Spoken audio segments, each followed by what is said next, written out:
this is who I am. I'm a dad, husband, a friend, and then I'm also a jiu-jitsu practitioner. I don't put I'm a BJJ blue belt as the first one because it's not the most important part of my life. It's not the most important part of who I am as a person. And so when I see others get promoted or find success in their journeys, well, maybe in their tiers of titles, jiu-jitsu practitioner is higher up there than it is to me. Welcome everyone to another episode of Elbows Tight Podcast. This is episode 100. And today I want to go over ways that jiu-jitsu and podcasting has changed over the last 4 years and 100 episodes of podcasting. It's been an incredible journey. I want to thank you guys so much for being here whenever you got into the podcast. And it's been so much fun. I've had a blast. And here are just some ways that podcasting has affected my jiu-jitsu journey, and I want to share those lessons learned with you today. So I'm not going to ramble on any further. Let's just jump straight into it. If you see me looking down, if you're watching it on YouTube, it's because I have notes underneath me. This is a very important episode, so I want to make sure that I cover all the points and topics that I find are very important for this. So the first thing that I've learned is the importance of consistency. Committing to 100 episodes of podcasting over the last 4 years has, really established a regular habit for producing content, right? So much like in jiu-jitsu, you're going to best learn the more consistent you are. So podcasting was, kind of difficult at the beginning, but, it gets easier the more you do it. And you actually start to realize how much little you know, just like in jiu-jitsu. The more you learn, the more you realize how little you know about it. Um, over the last year, I've been really consistent with my uploads for the podcast, and have seen exponential growth when it comes to the podcast. And it's the same thing that happens in jiu-jitsu. The more consistent you are, the more growth you're going to see. And, we often talk about consistency when it comes to jiu-jitsu. And I've mentioned it before, what consistency should look like in my eyes. And, you know, Thomas Brzezinski, in our episode with him on the first time, I think I brought this up multiple times because I just think it's so profound and impactful on how you look at your journey. And what he says is, one is definitely attendance and effort. I mean, that's a first one that needs to be talked about. Somebody, and I'm not talking about how much you attend. I'm talking about consistency of attendance. That's a big difference. Somebody who attends one time, then will come in 5 times next week, and then disappear for 3 weeks, and then will show up 4 times. That's a very inconsistent training pattern. Versus somebody who will come in 3 times a week, and he will be consistent 3 times a week across the year. And see, they might have the same attendance as a total per year, but the consistency is very different. at the end of the year, who do you think is going to be more, have gained more in their journey? Most likely the person. I mean, there's a lot of factors that go into it, but most likely the person that consistently trains 2 times a week, shows up with intention, and is consistent in their journey, right? So consistency is super important. Consistency also, will help you improve other skills like mentality and stuff like that. And it's been crazy to think that 4 years and 100 episodes, and just over the last year, um has, like I said, just been crazy growth. To give you guys like a stat, half of just about half of my overall downloads in the last 4 years have been in the last since January 1st of this year, half of them. So, that's also because I've been doing once a week, over two a week or 2 a month. So instead of biweekly, and that's helped out a lot, obviously, right? The more content you have, the more people can listen to. So, but yeah, so that over the last 100 episodes, consistency has really been honed into me, and I've been taking it into my jiu-jitsu journey much more. And also, some of these are going to be longer than others, because I mean they're just kind of like, they speak for themselves. I don't need to dive too deep into it. Another thing it's done is knowledge sharing, which has been great because I have been able to talk to some of the most incredible people in our niche, in our sport, in podcasting. And it's all because of the podcast, obviously. I've gotten to talk to Roy Dean, Jason Khalipa, Chad Wesley Smith, all these people around the world that I would never been able to talk to. Jordan Pressinger, Kieran Lefebvre, people that I probably would have never even known existed if it wasn't for the podcast. So it's been really cool to be able to, grow my friendship with these people and hear different perspectives on how they view jujitsu and the way they learn and teach has been really cool.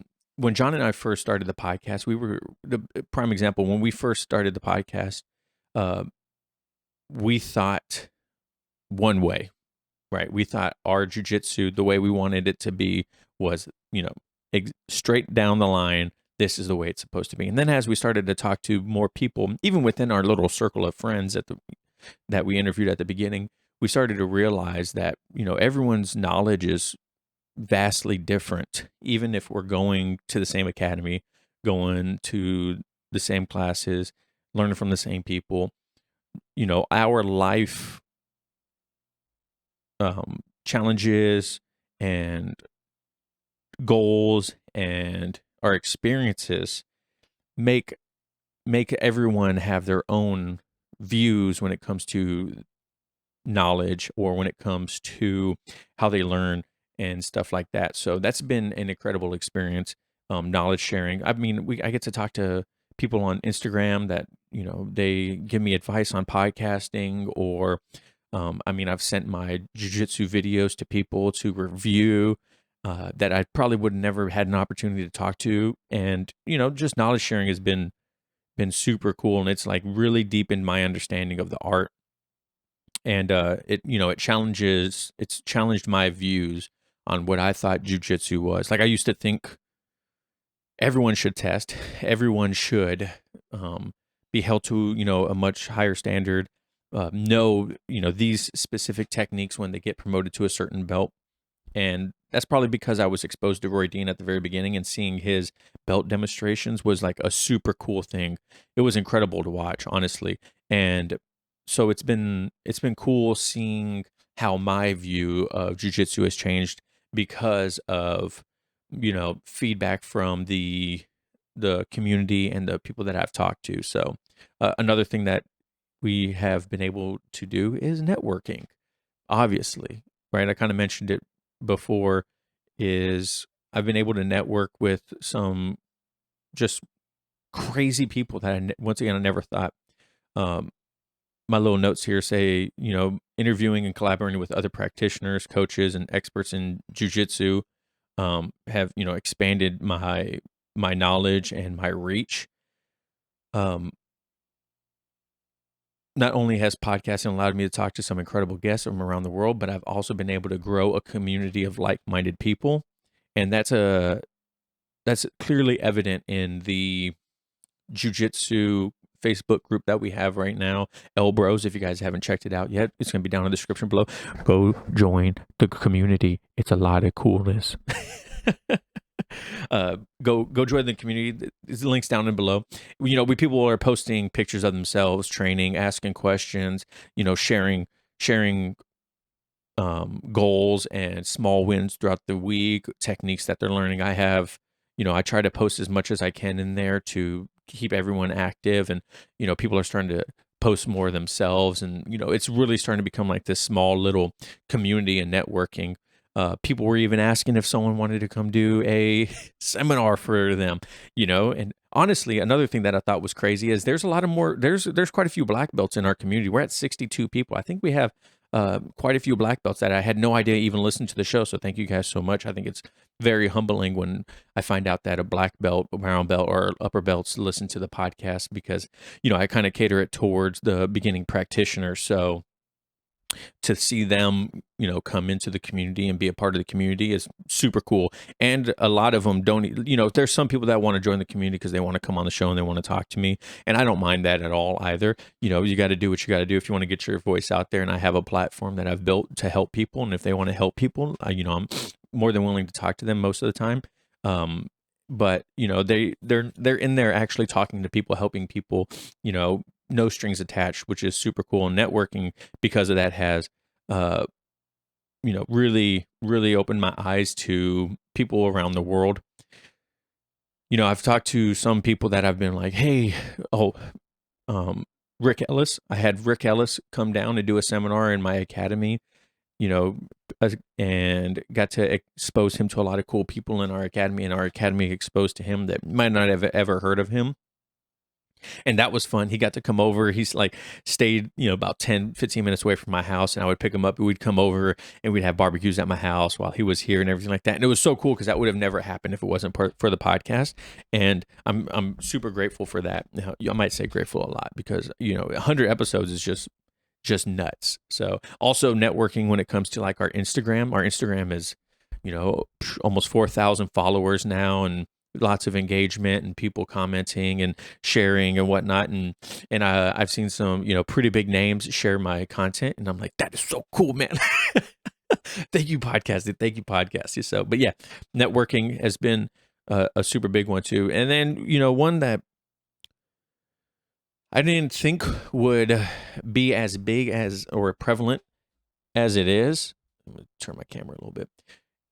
Accountability, by I wrote these notes, by the way, so if I'm just going to try to read what I said and sound as natural as possible. By creating a public podcast, I will be held accountable to my audience and motivated to continue my jiu-jitsu journey, and then having a community to hold me responsible for what I say I'm going to do, like compete, makes it much harder to back out of things.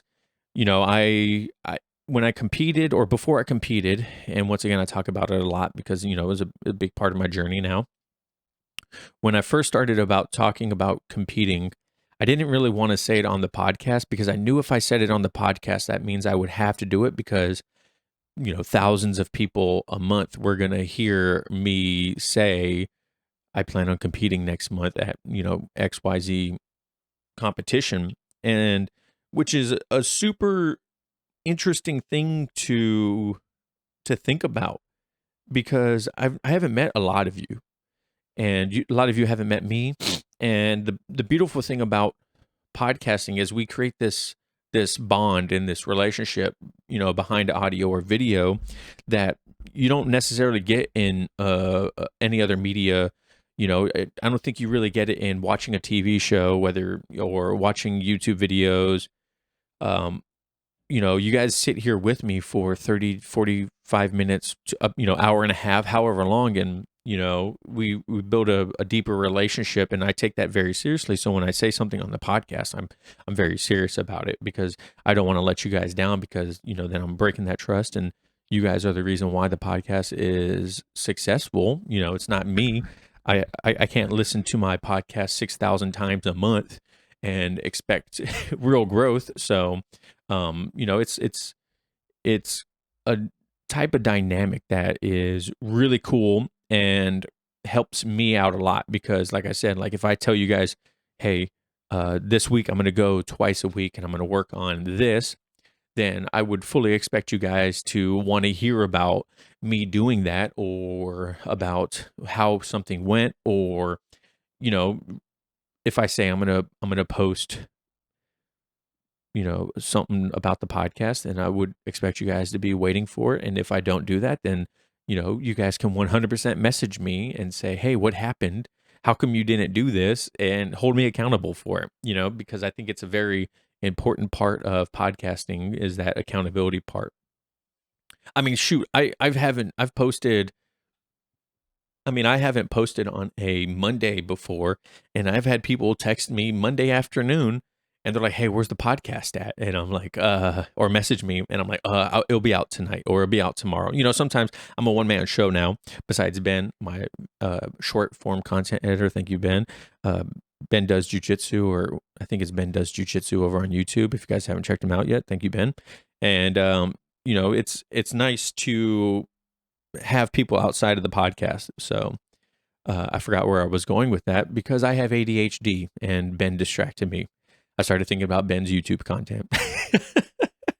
Another big part about the community and the accountability is you guys also give me feedback. if you guys, feedback is honestly probably one of the biggest things when it comes to a podcast and jujitsu, because you don't know what you don't know is what I often tell people. So I may be thinking that I'm making great content or I'm doing a technique right, or I may be having the right guest or the right formats. And all of a sudden I could be like, hey, what do you guys think about me doing this lately? Or what do you guys think about that? And then everyone's like, dude, it's been terrible. I've been trying, I've been hoping you don't want to do that, which has never happened, but obviously. But when it comes to like jujitsu, having feedback from your training partners and stuff like that is very important too. And you have to be open and willing to hear feedback also, I think is an important part. And doing this for so long has really made me open to feedback and constructive criticism. I don't care about people saying your podcast sucks, stop podcasting, because they're not that's not constructive. That's just being an asshole. So you guys can go off and I'll kill you with kindness on YouTube. So, but but constructive feedback on how to refine techniques, guests they want to hear, ads they don't want to hear, episode length, all that is very important. So when I tell you guys to like comment down below what you think, it's because I truly want to hear, because if I don't hear from you guys, I'm going to take it that, everything is copacetic. And if it's not, then, and you guys don't give me feedback, then I could be doing something that could be hurting the podcast or the community. And I don't want that. I want you guys to enjoy every moment of listening to this. So having feedback is great. Also, when it comes to your jujitsu, feedback is important, because say how many times do we joke like, oh, it's more than it was more of a crank than a choke? Well, that's actually great feedback if it actually is. Or you could just have tapped, that brown belt that's been, having your number for a long time. And then when they get up, they're like, oh, it was more of a crank. Yeah, it was a choke. It was a choke. I got you, man. So, but, feedback is very important for everyone's journey, because without feedback, then you don't know what you don't know. You don't know if you're doing something wrong. You don't know if things are working or not, or if someone's kind of like letting you do something. So that's very important. And the podcast has exposed me to a lot of feedback that has made me more okay with my own jujitsu journey, having more feedback. And it's cool too. Side note, well, kind of not a side note. It's cool too when I like see my friends that listen to the podcast in person, and they're like, "Hey, man, that was a great episode." I think that's super cool. And also, my friends are real.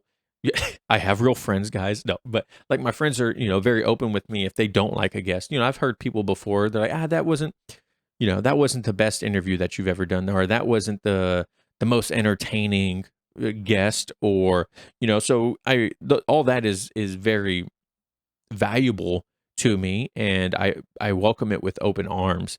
And you guys in your jiu-jitsu journey need to be open to feedback, even if it's from a lower belt, because value is value. It doesn't matter who it comes from. You have to be open and willing to receive that value in order to improve as a person. And so, that's what the podcast has done for me quite a bit too. What's up, guys? Are you tired of grappling body hair on and off the mats? Well, have no fear, because we have a solution that will keep you rolling smoothly and in style, thanks to MANSCAPED. Picture this: you're about to step onto the jiu-jitsu mats, ready to dominate and submit all your opponents. But wait, what's that? Your unruly body hair.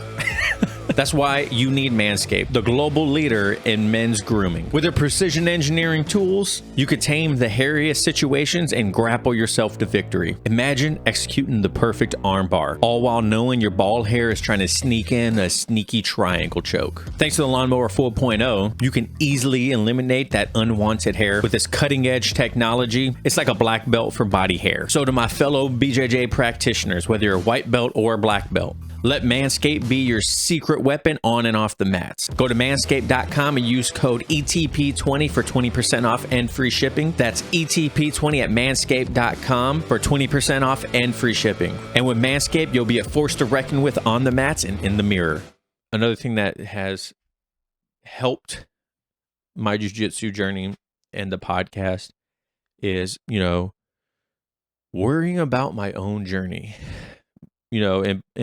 In podcasting, And just like jujitsu, you know, you can see a similar podcast or someone starting jujitsu after you, and it's easy to see the success of others, whether it's sponsorships, followers, guests, or any other metrics in your journey or your podcast or in the podcast, and to get jealous, or to think, well, how come they have so much success, or what are they doing that I'm not, and looking at it, constructively, or um, what's the word I'm looking for? Kind of like understanding, being humble about it is different than jealousy and envy, because those aren't good for your journey. And once again, Thomas Rudzinski, he really beat it into our head the first time that the belt doesn't matter. Focus on your journey. Don't worry about what other people are doing. The point, I think, was really important for a lot of the students to remember, to keep in mind, for all of us to keep in mind, is that belt is not a target, is a representation of our work. And if we look at it from that perspective, everything changes, because we no longer chase the belt. The belt is irrelevant.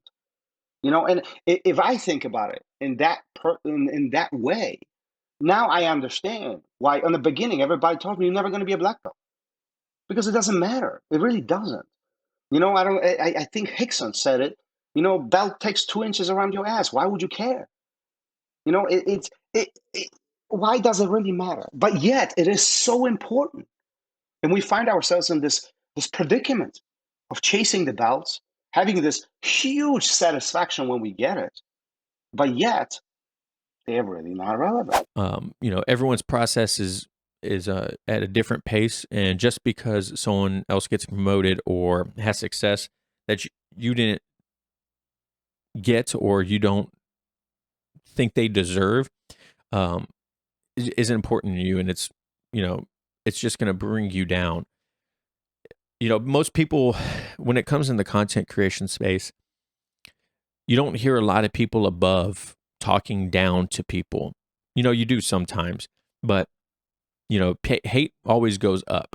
So if someone's doing better than you, most likely the person that's a hater is someone that's below you.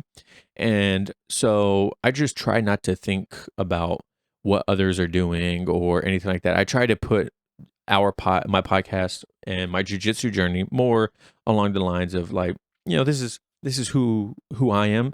I'm a dad, husband, a friend, and then I'm also a jiu-jitsu practitioner. I'm a BJJ blue belt as the first one, because it's not the most important part of my life. It's not the most important part of who I am as a person. And so when I see others get promoted or find success in their journeys, well, maybe in their tiers of titles, jiu-jitsu practitioner is higher up there than it is to me. I even put podcasting higher as a title, like a podcaster creator, higher than I do as a jiu-jitsu practitioner. And it's helped me be honest with myself when I feel that things aren't going the greatest. Because if I were to sit there and see, people from the left of me in line start moving to the right of me, and start to think, oh man, but I submit them, or oh man, they don't submit me, or they've been doing jujitsu shorter than me, then I start focusing more on them than I do myself, and that's unhealthy. And when it comes to the podcast, the same thing, right? It's easy to see, podcasts that start after me gain more success, and then be like, well, uh, I'm a better podcast than them, or whatever. That's not healthy for my mental health, or it doesn't accomplish anything. Now I can look at that objectively. That's the word I was looking for earlier. I can look at the word that podcast objectively and say, hey, what are they doing better than me? And how can I incorporate maybe something that they're doing into my workflow or my content creation to help propel me more forward. And you can look at that objectively in your jiu-jitsu journey too. You can look at other people that are being more successful than you and then be like, hey, what are they doing that I can implement in my own life or game to maybe find some more success like they're doing? Because if you don't look at it objectively and you just look at it as in a place from, oh, woe is me, how come I don't get that? Then you're not going to succeed in anything you do, because you're always going to be worrying about the people to the left and right of you instead of looking forward and then listening to what's going on in your path. It's it's been a journey for me. I started a little bit, sorry. And it wasn't like that at the beginning. You would see when I was a white belt, I would see people getting more stripes than me. Or prime example, this is a story I don't think I've ever heard, or I've ever told you guys. But when John and I were in Japan, there was two classes of jiu-jitsu that were going on at once. It was ours that was free, and then there was a paid class on the other side of the mat that was ran by a black belt. And you would have to pay to be in there. Ours free. Ours ran by two brown belts and a purple belt. And the black belt kind of promoted people quick, obviously, because he's probably trying to get more people there. He's probably trying to get people to stick with him. And a lot of them were military, so they weren't going to be there for very long anyways. Well, we would look at these guys getting their blue belts before us, and I'm like, man, why is that guy getting his blue belt before me? Like, that guy's, I've seen him roll. He's came over here and rolled with us before, and he's not very good. And I would have this very toxic mindset when it would come to seeing these people get their blue belts or stripes next to us. Not even in our class, not even the same instructor. And one time, one of those new blue belts came over, and I was a 4-stripe white belt. He had just got his blue belt, and I smashed this guy to the point where he got up and said, man, you should probably be a blue belt, and walked away. And in my mind, I was, at the time, once again, I'm being real with you guys. I was thinking, yeah, you don't deserve your blue belt, and that is such a bad way to think about things. It's not his fault he got his blue belt. It's not his fault. His journey was different than mine. At some point, you might get promoted, and someone might think that you're not the belt that you should be. And that's okay. It's your journey. Sometimes things in your journeys are out of your control. Whether you get injured, or you get promoted before you think you should, or whether you get promoted later than you think you should. You worry about your journey, and don't worry about what those people are doing around you, because it doesn't matter to you. It doesn't affect your journey at all. So just keep that in mind when it comes to what your goals are, and the pace of where you are in your path and your road trip to the black belt, if that's your ultimate goal. Another thing that has really helped me a lot in continuing to do the podcast and continuing to train jiu-jitsu is thinking of my journey and how others rely on me to show up. So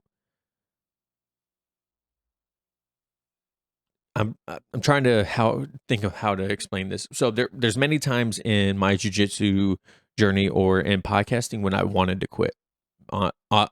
Like, being honest. There was times when we didn't see growth for a long time. Our numbers were very low. And it was very unmotivating looking at my analytics and the progress that we were making, and thinking to myself, does anyone really even care? Does anyone even give two shits that I produce this podcast? I put a lot of effort into it because no one's listening. And so there was times when we would have a small audience, and I would sit there.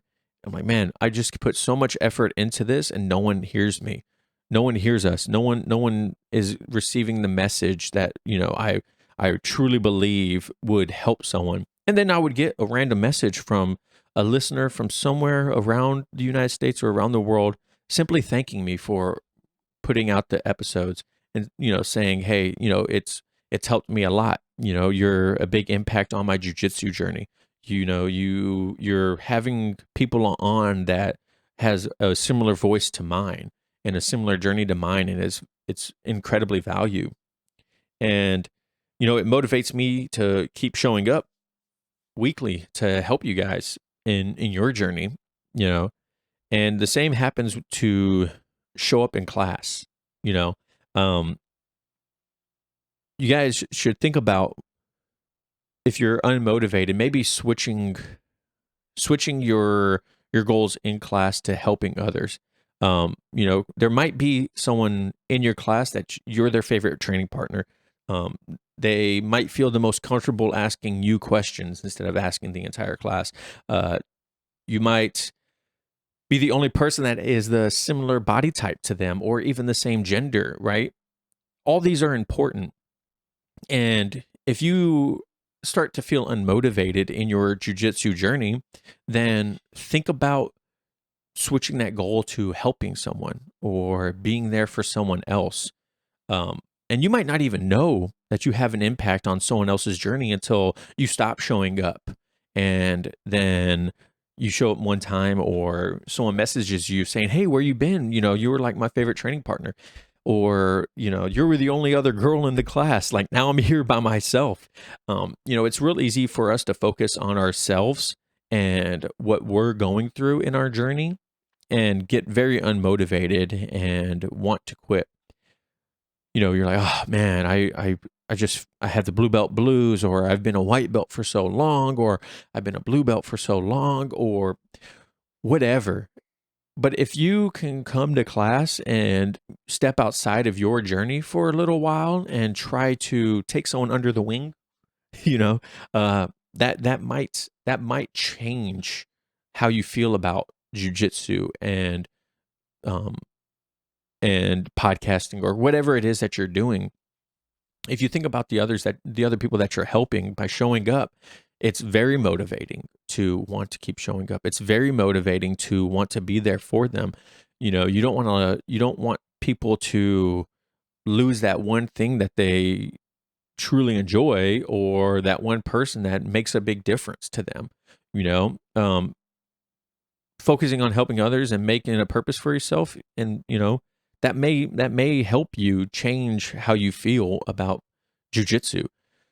So don't quit, you know, unless you absolutely have to, and by all means do it. But if you're just feeling unmotivated, or if you're just feeling like you're in a plateau, then just change your view of what you want in class. Maybe think about taking that brand new white belt under your wing and showing him some things that might not be shown in class, or give him a couple pointers on ways to be better, or how to be a better training partner, or whatever. Those things are fantastic for others' journeys, right? And I think it's very underrated for people to not think about that when it comes to their journey, because you never know who's relying on you. So just keep that in mind if you are feeling in a rut. Because I've been there with the podcast, and honestly, the more messages I get from you guys, the more it motivates me to want to keep producing this stuff. And like for this episode, I was trying to figure out if people wanted to hear a big name guest or something like that. But 90% of everyone that answered my polls, they wanted to hear about how podcasting has helped my jujitsu, which I think is super cool. So thank you guys so much. And I would love for you guys to comment down below or message me on how this podcast has helped your journey, if it has, or what podcast has, or if there's ever been a moment in the podcast where it's been a big eye opener. I would love to hear that. And I would love for the community to hear these things too. And I'll find some way to throw it into another episode, or maybe an Instagram post, or in the community, the Elbros community page. Another short one, it's helped my creativity. Podcasting, producing 100 podcast episodes, it require, a lot of creativity and innovation, and what's helped me to develop, different skills like video production, audio production, and it's helped me in my jujitsu journey too, because I've got to see a lot of cool things and I've got to experience a lot of different people. So it's helped my creativity in jiu-jitsu because it's made me realize like, oh man, there's more ways to doing something than just what you guys think. Michael Courier in his episode, he mentioned, his job as a coach isn't to teach an armbar A to D, right? His job as a coach is to have you recognize where you are in those steps to be able to finish the armbar, right? So you may know steps A through D, but all of a sudden, boom, you guys are rolling and you're in step C. As we learn techniques, they should be, we as a coach, I have to teach you a series in a step-by-step process, so that you can learn it that way. But when it comes time to implementation, it's your job as a student to decide which parts of that step work, or which part of that technique works best for that scenario that you're currently in, right? So for instance, if I have a submission that's 8 steps long, if I start at step 1, but like I said, like when you first learn to do an armbar can be 8 steps, right? 8 separate actions. If I try to only start my arm bars from step 1, well, the odds of them completing to step 8 are very low. A guy's going to interrupt me whenever he can. And so it's my job to understand that this specific scenario that we're in feels like step 3, and I can start at step 3 and go 3 to 8, or I can start at step 7 and go 7, 8 and finish my technique. That gives me the opportunity to have a higher success rate, but it also allows me to fail and not feel like I invested a ton of work into a failed technique. So drilling can be important as long as it's done in a way that is productive and not just theatric. And so having that creativity and that understanding has from podcasting and talking to people has really helped me out with my creativity. And then also, when it comes to graphic designing and intros, ads, which you guys have already heard in the episode, all these things have, or Instagram post, all these things have helped me in podcasting and jiu-jitsu. Being able to create a funny meme that is relatable to people is great. And because of podcasting, I'm able to talk to people about how certain things in their journey are very common, and then kind of make comedy out of it and make it very relatable to people. So that's also been very nice with the 100 episodes of podcasting. Rounding it out here, if you guys are still here, make sure you guys leave me a 5-star review. Let me know if you've made it this far. This is overtime. This is EBI overtime now.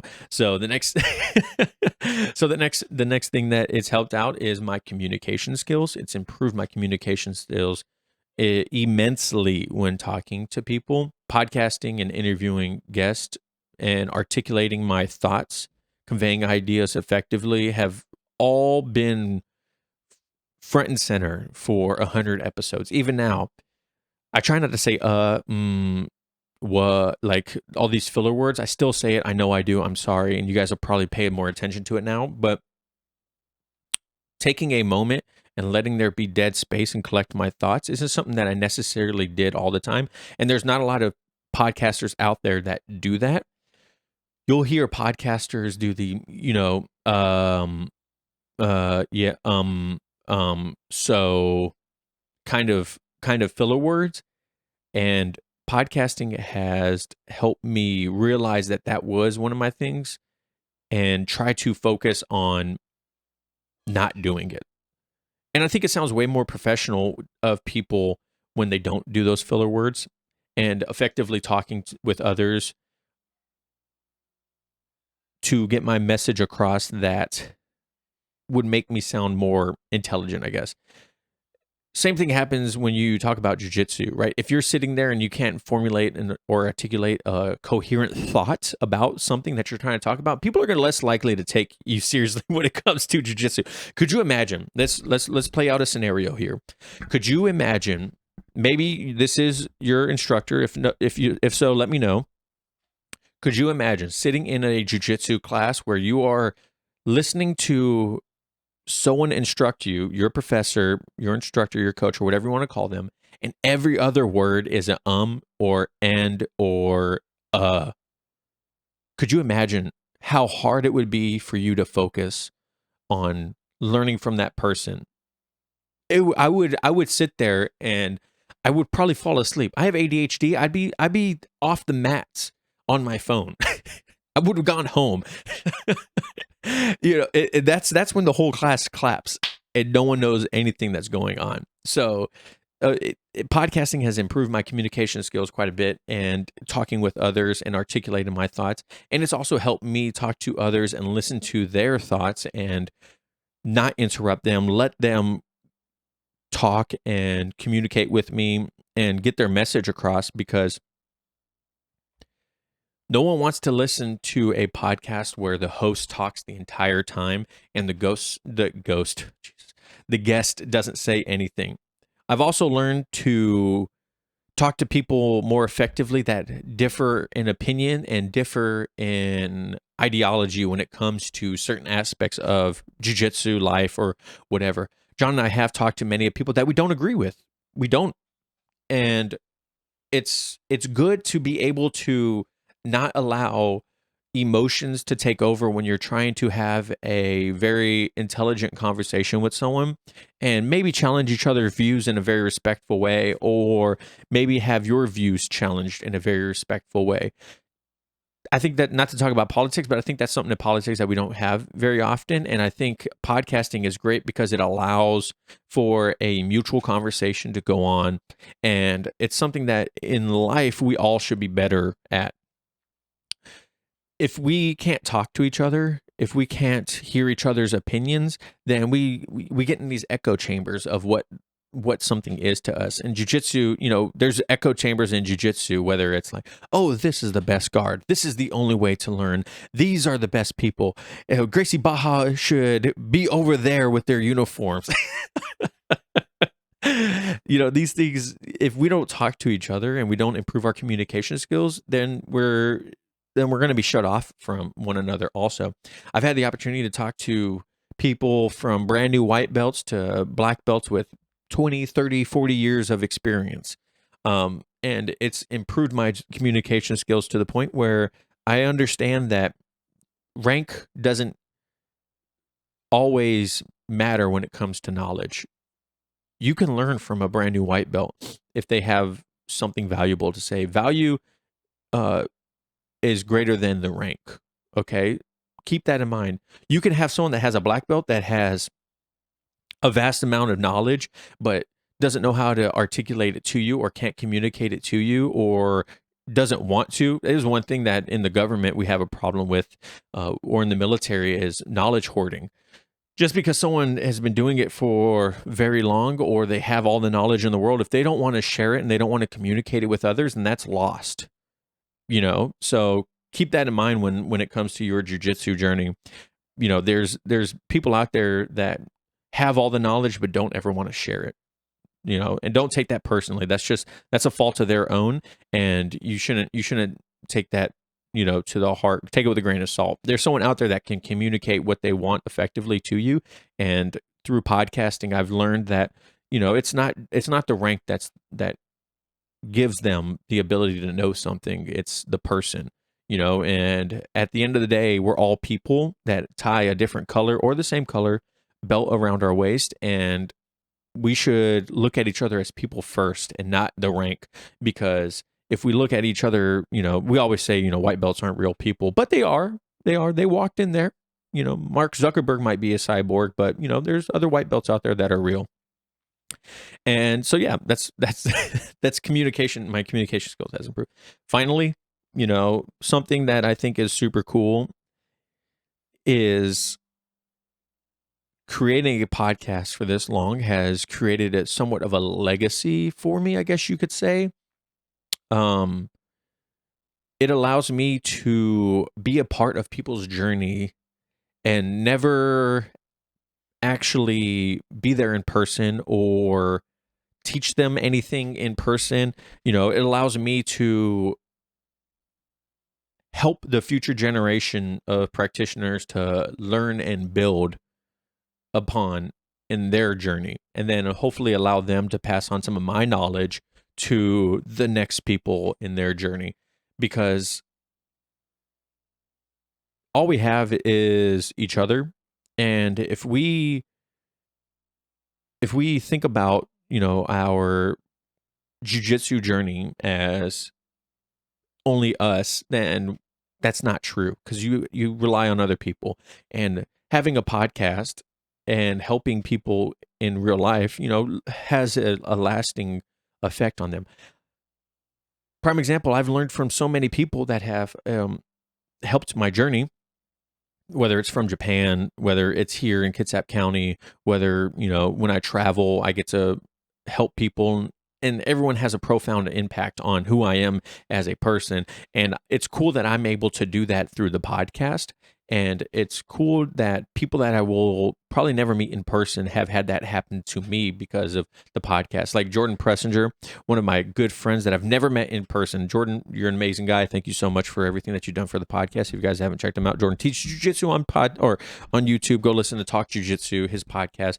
He has been an instrumental part of my journey the last year that we've known each other, year and a half. And he's actually going to be coming on the podcast again soon. And he's left a lasting legacy on my jiu-jitsu journey. And because of him, I think I did do better at my competition. I did use some of his ideas and the stuff that he teaches on his YouTube page during my competition. And that's super cool. And hopefully me sharing stories gives you guys information and lets me be a part of your journey in the long run. So I just want to say thank you guys so much for allowing me to be in your ears for 4 years. June was 4 years.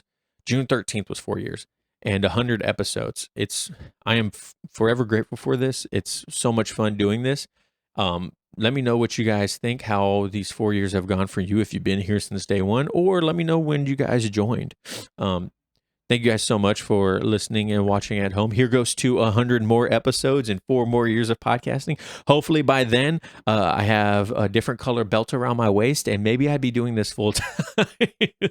So thank you guys so much for listening and watching at home. And remember, no oil checks here. Thanks, guys. Peace.